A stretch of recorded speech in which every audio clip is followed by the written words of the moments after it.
So today's rock and roll tarot lesson is going to be a little bit different. I'm using a new deck, the Grunge Tarot. Andrea Moresco does a great job, and I just got into this deck and I pulled the Hierophant, and if you look, that's a very strikingly similar resemblance to a man that looks like Neil Young. Now, Neil Young has been considered the godfather of grunge, and when the Northwestern grunge explosion started in the very early 90s, there was a new tradition setting in.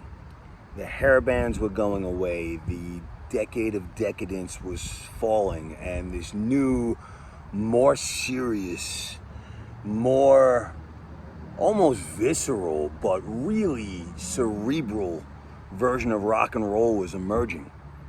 But everything comes from somewhere, and when Pearl Jam, one of the biggest bands in the world, first started coming up, they had one album with, 10, 12 songs on it.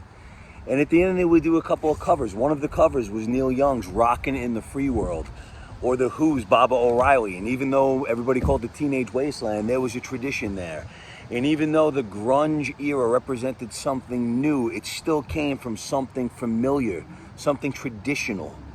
Even if you're starting something new, look at what influenced you. Look at where you came from, what got you to where it was. If you were to invent a new form of music tomorrow, you still knew what music was because of something that already happened.